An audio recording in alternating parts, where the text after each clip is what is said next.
Où dois-je vivre aux États-Unis? Quel est le meilleur État pour un nouvel immigrant aux États-Unis? Voici des questions qui me sont posées par beaucoup de personnes qui nous suivent. Donc aujourd'hui, je voudrais prendre le temps pour passer en revue cette question et j'espère qu'à la fin de cette vidéo, vous allez trouver la réponse qui est adaptée à votre situation.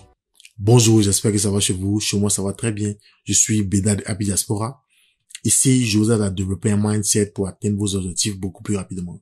Je fais des vidéos sur la productivité. Je fais aussi des vidéos sur comment développer votre présence en ligne. Et pour toutes les personnes qui vivent déjà aux États-Unis ou pour celles qui aimeraient vivre aux États-Unis, je partage des trucs et astuces sur les États-Unis. Donc, si l'une de ces thématiques-là vous intéresse, il y a deux choses que je vais vous demander de faire. La première, c'est de vous abonner. Et la seconde, c'est d'activer la cloche de notification pour ne pas louper nos vidéos dès qu'elles sont postées. Bien avant de commencer, il y a une chose à vous demander. Je vous demande de mettre un like. Mettez un like parce qu'il est vraiment bon pour l'algorithme.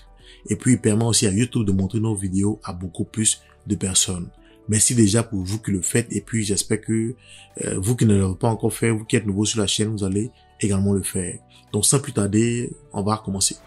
Bien avant de commencer, il y a quelque chose que je vais étaler d'abord. C'est ce que j'appelle les principes de base. Un nouvel immigrant qui arrive aux États-Unis, la plupart du temps, il vient chez quelqu'un. Il va rester peut-être chez son sponsor ou encore il va rester chez son host. Au début, vous n'avez pas trop de choix pour dire je vais vivre dans tel état, je vais vivre dans un autre état, à condition que vous avez beaucoup de personnes qui sont prêtes à vous héberger. Sinon, la plupart du temps, je peux dire même 90% des immigrants qui arrivent aux États-Unis, ils passent un bon bout de temps où ils ont atterri. Ils font au moins 6 mois, 7 mois, 8 mois avant de songer à move ou encore à déménager dans un autre état. Quand vous venez, par exemple, avec la Green Card, vous avez la possibilité de changer d'état sans difficulté. Votre Green Card est valable partout sur le territoire américain dans les 50 États. Mais en réalité, c'est un peu difficile de move d'un État à un autre. Donc aujourd'hui, dans cette vidéo, je vais vous partager quelques éléments, quelques points que vous allez pouvoir passer en revue avant de prendre la décision de move ou encore d'habiter dans un État que vous auriez choisi. Si aujourd'hui on parle de choix d'État, c'est que tous les États ne sont pas les mêmes. C'est comme dans nos quartiers, dans nos pays. Il y a des quartiers qui sont vraiment huppés, il y a des quartiers qui sont aussi moyens, et puis il y a des quartiers aussi qui sont pour les personnes à faible revenu. Donc il y va un peu de soi pour les États aux États-Unis. Tous les États ne sont pas les mêmes. Le premier point que je voulais attirer votre attention là-dessus pour que vous l'analysez, c'est au niveau du coût de la vie. Les États sont différents. Les États sont autonomes. Donc bien avant de changer d'État, avant de vouloir vivre dans un État, regardez le coût de la vie. Quand je parle du coût de la vie, je parle par exemple du loyer. Combien coûte le loyer dans l'état dans lequel vous voulez vivre? C'est des éléments importants. Il y a des endroits où les loyers vont peut-être de $2,000, $3,000, $4,000. Vous venez d'arriver aux États-Unis, je ne sais pas si votre boulot va vous permettre de pouvoir supporter ce genre de loyer. Donc, c'est des choses que vous devez regarder. Également, au niveau du transport, est-ce que l'état où vous voulez vivre, est-ce que vous avez besoin d'une voiture, d'un véhicule, d'un moyen de déplacement, ou encore il y a des moyens de déplacement en commun que vous pouvez utiliser pour vous déplacer. Pour aller par exemple faire vos courses, pour aller au supermarché, pour aller faire vos achats, est-ce que vous auriez besoin d'une voiture? Voici un autre élément qui entre encore dans le coût de la vie. C'est des éléments qu'il faut regarder. Est-ce que ce qu'on appelle utilities ici, ce sont les factures, par exemple vos factures d'eau et d'électricité ou bien de gaz, l'endroit dans lequel vous voulez partir, comment il est facturé, est-ce que c'est pas trop cher? Ce sont des choses aussi qu'il faut regarder. Par exemple la nourriture que vous allez acheter, est-ce que c'est pas trop élevé? Au niveau de la santé, est-ce que la santé n'est pas chère où vous voulez partir? Voici quelques éléments que je peux mettre ici dans le coût de la vie. Ce sont, je peux dire les besoins primaires, ok? Si vous n'avez pas, par exemple, un logement, si vous n'avez pas un moyen de transport, si vous n'avez pas la santé, vous ne pouvez pas vivre, ok? Donc, ce sont ces premiers éléments-là que vous devez regarder bien avant d'essayer de move ou en ce cas d'essayer de déménager dans un autre état. Le deuxième élément que je vais aborder ici, c'est au niveau des taxes. Vous savez, nous vivons au pays de Long Sam.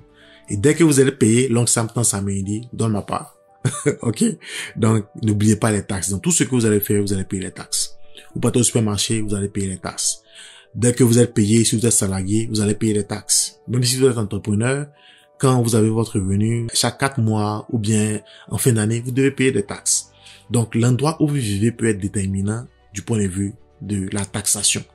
Si vous vivez dans un état comme la Californie, les taxes au niveau des incomes, je veux dire des revenus, ça va jusqu'à 34%. Je crois 34 ou 37%, j'ai plus trop le chiffre en tête. Mais par contre, il y a des petits états où les taxes vont jusqu'à environ 24% ou 30%. 4% de différence, on voit, ça ressemble à rien, mais si on prend 4% sur 100 000 $, vous voyez un peu ce que ça fait. Ça fait beaucoup d'argent. Donc, au niveau des taxes, regardez bien. Également, il y a des États qui n'ont pas de taxes sur le revenu. Il y a d'autres États aussi qui n'ont pas de taxes sur la vente. Donc, c'est des choses que vous devez regarder en fonction de ce que vous voulez faire. Mais la plupart du temps, les États qui ne facturent pas de taxes, par exemple, sur les ventes, ou bien de taxes sur le revenu, vont facturer des taxes sur les loyers qui seront vraiment élevées. Les taxes peuvent aussi être déterminants dans le choix de l'endroit où un nouvel immigrant peut vivre. Le troisième élément dont je voulais parler, il est vraiment important pour un nouvel immigrant parce que un nouvel immigrant, il doit commencer à se faire un peu d'argent pour pouvoir survivre. Donc, c'est au niveau des opportunités d'emploi. Les amis, c'est pas dans tous les endroits que vous pouvez trouver des emplois facilement, surtout pour un nouvel immigrant. Vous avez vu, si vous voulez habiter par exemple dans un endroit huppé, ça peut être un peu difficile de trouver un emploi qui va vous permettre de pouvoir subvenir à votre loyer. Ici, le loyer, on l'appelle rent. Donc, si vous entendez rent, c'est en fait de ça qu'on veut parler, c'est le loyer. Et les loyers, ça fait par périodicité. On peut vous faire un lease. Le lease, c'est en fait un contrat de bail, un contrat pour le loyer. Donc, vous pouvez signer un lease de 6 mois, un lease d'1 an. Et donc, quand vous avez signé le lease d'1 an, vous êtes obligé de rester dans la maison jusqu'à ce que votre lease finisse. Bon, c'est vrai que dans une autre vidéo, je peux vous parler de comment gérer les loyers aux États-Unis et autres, mais pour le moment, je m'arrête à ce niveau-là. Donc, bien avant de déménager dans un autre État, regardez bien le niveau d'emploi. Regardez bien les emplois qu'ils offrent. Regardez bien la qualité des emplois qu'ils offrent, combien ils payent. En fonction de cela, vous allez pouvoir voir si vos revenus pourront supporter le loyer ou bien le niveau de vie dans l'état dans lequel vous voulez vivre. C'est vrai que dans les grands États, les salaires sont bien payés, mais de la même manière que les salaires sont bien payés, c'est aussi de cette manière que le niveau de vie est élevé. Regardez par exemple le job market. Ce qu'on appelle le job market, c'est le marché de l'emploi. Si vous êtes par exemple informaticien ou bien comptable, vous pouvez travailler partout. Par contre, il y a des professions qui demandent d'être dans des grandes agglomérations pour avoir du boulot. Quand je prends par exemple le cas des personnes qui vendent les entreprises, ou bien les personnes qui financent certaines entreprises, on les appelle venture capitalistes ou encore les investment bankers, ou encore pour les informaticiens qui veulent travailler dans les startups, vous êtes obligé d'aller dans des coins comme Californie, comme Boston, comme New York. Donc voilà un peu, ça peut être aussi un élément déterminant pour vous, pour choisir l'état dans lequel vous voulez vivre. Tout immigrant qui arrive aux États-Unis, il est dépaysé. Donc le quatrième point dont je vais parler, c'est au niveau de la sécurité.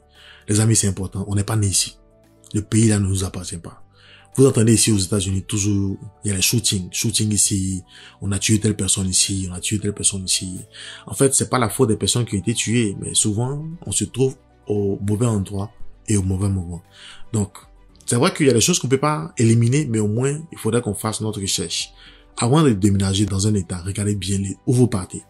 Il y a des sources sur Internet que vous pouvez trouver qui peuvent vous dire un peu le niveau de criminalité dans l'endroit dans lequel vous désirez vivre. Et encore, le niveau de sécurité. Vous pouvez savoir il y a combien de policiers par habitant.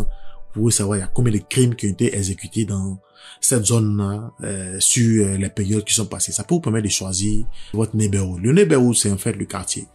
Parce que dans tous les États, il y a toujours de beaux endroits. Et puis, il y a des endroits qui sont pas vraiment safe. Safe, quand je parle de safe, je parle de sécurité. Donc, c'est des éléments à regarder. On n'est pas d'ici, les amis. Un Américain peut-être peut vivre dans un endroit où il n'aura pas peur, mais un Africain qui vient d'ailleurs ne pourra pas vivre dans cet endroit-là parce qu'il n'a pas grandi dans l'endroit, il connaît pas la mentalité des gens et il y a des choses qu'il ne maîtrise pas. Donc, c'est vraiment important de regarder ces niveaux-là. Et puis surtout que si vous avez des enfants, pour l'éducation des enfants, vous devez bien faire attention à ce point qui est la sécurité de l'endroit où vous allez vivre. Maintenant, le cinquième point que je voulais partager, c'est au niveau du climat. Les États ne sont pas les mêmes. Il y a des États, par exemple, vous partez en Alaska. En Alaska, il fait vraiment froid. Si quelqu'un, par exemple, est malade, qui a des problèmes des os, cette personne-là ne pourra pas vivre en Alaska parce qu'il fait vraiment froid. Donc, vous comprenez maintenant que le choix de la ville ou bien le choix de l'état où vous devez vivre n'est pas une affaire collective, c'est une affaire personnelle. C'est une affaire qui dépend de vos caractéristiques personnelles, ok? Si vous avez une profession spéciale, si vous avez des problèmes de santé, si vous avez un choix particulier pour le neighborhood que vous devez choisir, vous voyez que vous devez faire d'abord cet exercice avant de choisir où vous pouvez vivre.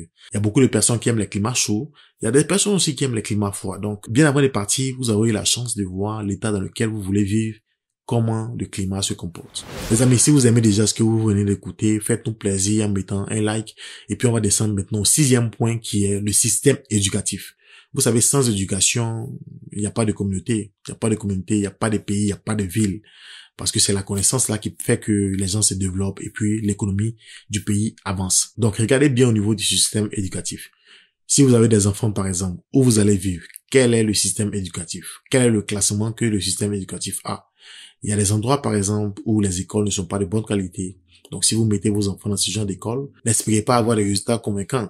L'enfant aura un certain âge, mais il ne saura pas lire, il ne saura pas écrire, il ne saura pas s'exprimer correctement. Donc, c'est des éléments que vous devez regarder. Et puis même, je vais trop loin. Et vous-même, si vous-même, vous devez aussi prendre des cours. Est-ce que l'état dans lequel vous partez, il est vraiment favorable pour les cours que vous voulez prendre? Il y a des domaines, par exemple, on n'enseigne pas partout. On enseigne seulement dans certains endroits. Donc, regardez bien ces choses-là avant de choisir l'état dans lequel vous voulez vivre. Le 7e point que je voulais aborder, il est vraiment important, c'est au niveau de l'économie. L'économie d'un État va déterminer la richesse de l'État. Parce que vous venez ici, vous voulez avoir des opportunités. Or, quand on parle d'économie, quand l'État fonctionne bien, il y a beaucoup d'opportunités qui vont s'ouvrir parce que l'argent circule. Regardez bien qu'est-ce qui rapporte de l'argent à l'état dans lequel vous voulez vivre. Parce que si, par exemple, votre état est basé sur le pétrole, le jour qu'il y a pénurie de pétrole, mais l'état devient pauvre. Et puis, ils vont commencer à licencier les gens. C'était le cas de beaucoup d'états ici aux États-Unis. Quand le carburant a baissé, il y a beaucoup de personnes qui ont perdu leur boulot. Donc, regardez bien la source principale d'enrichissement de l'état dans lequel vous voulez vivre. Donc, si un état n'est pas bon économiquement, est-ce que ça pourra vous arranger? Est-ce que vous allez avoir beaucoup d'opportunités là-bas? Ce sont des éléments aussi qu'on ne doit pas oublier. Voilà, maintenant, j'ai cité 7 points. J'ai un dernier point que je vais citer. Nous sommes africains. Nous ne venons pas d'ici. Nous sommes appelés à aller en voyage, n'est-ce pas? Et donc, vous devez choisir un état où vous pouvez avoir un aéroport international pour faciliter vos déplacements des États-Unis à votre pays d'origine. C'est vraiment important, les amis. Quand vous vivez dans un endroit enclavé, vous devez prendre un avion de cet endroit-là pour aller dans un aéroport international avant de prendre un avion pour sortir des États-Unis. Donc, regardez bien cet aspect-là. Il y a beaucoup de personnes qui pourraient bien le négliger, mais il est vraiment important, surtout pour nous qui ne venons pas d'ici. Donc, les amis, après avoir écouté les 8 éléments que j'ai cités, vous comprenez maintenant que vous ne pouvez pas dire que c'est tel état qui est bon, c'est celui-là qui n'est pas bon. Le choix de l'état que vous allez faire va dépendre de vos aptitudes personnelles, de vos choix personnels et puis de votre projet futur. Je vous ai cité ici 8, c'est pas une liste exhaustive. Il y a encore d'autres éléments que vous pouvez prendre en compte. Si vous aimez par exemple rester dehors tard dans la nuit, si vous voulez par exemple marcher dehors, si vous aimez la nature, si vous aimez la montagne, ce sont d'autres critères que vous pouvez utiliser pour choisir l'état dans lequel vous voulez vivre. Vous voyez que je ne pourrais pas vous dire de partir vivre à Dallas, ou encore à Chicago, ou encore à Washington, ou même en Californie, sans avoir expliqué les 8 éléments que je viens de vous expliquer ici.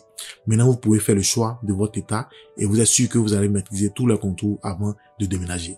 Donc les amis, c'est ce que j'avais pour vous. Portez-vous bien. Passez une excellente journée positive. Bye!